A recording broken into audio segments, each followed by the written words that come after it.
Hello guys, welcome to our YouTube channel my Vidyalaya. मेरा नाम है विशाल शामनानी और आज बात करते हैं हम डेली एमसीक्यूज़ की सीरीज़ की, जो कि हो सकता है आपको आने वाले आपके हर एग्ज़ाम में हेल्प करे। तो चलिए शुरुआत करते हैं पहले क्वेश्चन से कि कान्हा राष्ट्रीय उद्यान प्रसिद्ध है शेरों के लिए, गायों के लिए, हाथियों के लिए या फिर बाघों के लिए। इसका आंसर है फोर्थ, बाघों के लिए। कान्हा किसली राष्ट्रीय उद्यान मंडला व बालाघाट जिले के अंतर्गत आता है। यह प्रदेश का सबसे बड़ा राष्ट्रीय उद्यान है जो कि 940 वर्ग किलोमीटर में फैला हुआ है।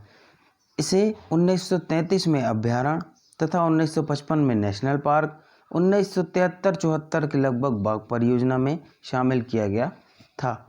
सन 1935 से लेकर आज तक के देश के सबसे पुराने अभयारण्यों में से एक है आपका कौन सा, कान्हा राष्ट्रीय उद्यान। चलते हैं दूसरे क्वेश्चन की ओर।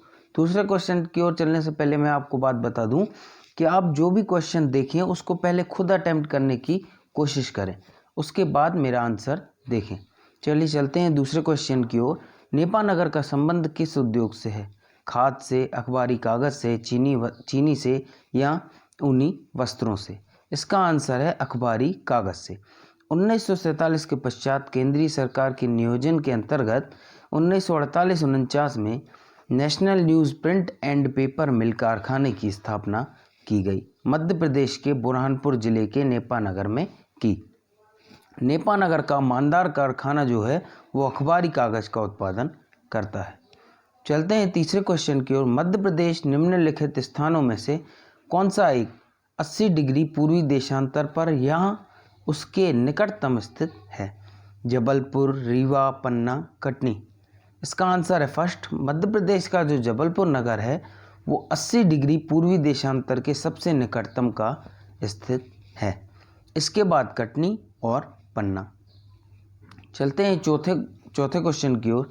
एनजीटी का पूर्ण रूप है national green tribunal, national general tribe, new general tribunal, national green tribunal. इसका आंसर है फर्स्ट, नेशनल ग्रीन ट्रिब्यूनल। पर्यावरण से संबंधित किसी भी कानूनी अधिकार से जुड़े मामले आदि के शीघ्र निपटारे के लिए राष्ट्रीय हरित अधिकरण अधिनियम 2010 के अंतर्गत 18 अक्टूबर 2010 को राष्ट्रीय अधिकरण एनजीटी यानी नेशनल ग्रीन ट्रिब्यूनल की स्थापना की गई। वो हो सकता है आपसे एग्जाम में इसकी डेट भी पूछ लें। अब चलते हैं पांचवें क्वेश्चन की तरफ। निम्न में से कौन सा औषधीय फल है। गन्ना, धृत कुमारी, कपास या महुआ। इसका आंसर है सेकंड, धृत कुमारी, जिसे हिंदी में ग्वारपाठा या अंग्रेजी भाषा में एलोवेरा भी कहते हैं। यह एक औषधीय पौधा है। पुरानी सारी सभ्यताओं में, प्राचीन सभ्यताओं में औषधीय पौधे के रूप में मान्यता प्राप्त है। किसको? धृत कुमारी को, जिसको हम इंग्लिश में एलोवेरा भी कहते हैं। चलते हैं सिक्स्थ क्वेश्चन की ओर कि हरे पौधे द्वारा प्रकाश संश्लेषण प्रक्रिया में प्रयुक्त सौर ऊर्जा का रूपांतरण किस ऊर्जा में होता है। इसका ऑप्शन है पहला रासायनिक ऊर्जा, दूसरा भौतिक ऊर्जा, तीसरा ए या ए बी दोनों, चौथे में ए या बी दोनों में से कोई भी नहीं।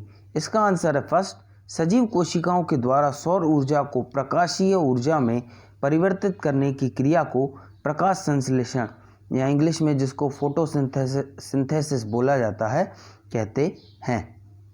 सेवेंथ क्वेश्चन की ओर। मनुष्य की श्रव्यता की सीमा क्या है।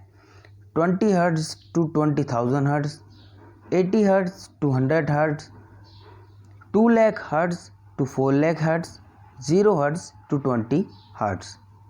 इसका आंसर है फर्स्ट, मनुष्य की सुनने की सीमा 20 हर्ट्ज से 20,000 हर्ट्ज तक होती है, जिससे मनुष्य सहजता से सुन सकता है और आसानी से सुन सकता है। इसे श्रव्य ध्वनि भी कहा जाता है। श्रव्य ध्वनि यानी कि सुनने लायक ध्वनि। 8th क्वेश्चन की ओर चलते हैं। भारत की सबसे लंबी नदी कौन सी है। ब्रह्मपुत्र, गंगा, गोदावरी या फिर सिंधु। इसका आंसर है सेकंड, गंगा। भारत की सबसे लंबी नदी गंगा है, जिसका उद्गम उत्तराखंड में स्थित गंगोत्री हिमनद से होता है। गंगा नदी की लंबाई 2525 किलोमीटर है और गंगा नदी भारत की राष्ट्रीय नदी भी है। अब बात करते हैं 9th क्वेश्चन की। भारत की दक्षिणतम पर्वत श्रेणी है नीलगिरी, अन्नामलाई, कार्डमम या नल्लामलाई। कार्डमम पहाड़ियाँ, जिनको हिंदी में इलायची की पहाड़ियाँ भी बोला जाता है, भारत के पश्चिम घाट की पर्वतमाला की पहाड़ियाँ हैं। भौगोलिक दृष्टि से यह दक्षिण भारत की एक पहाड़ी भी है और दक्षिणतम पर्वत श्रेणी भी है। अब बात 10वें क्वेश्चन की। एन पासेंट किस खेल से संबंधित है? बिलियर्ड्स, स्नूकर, कैरम या फिर शतरंज।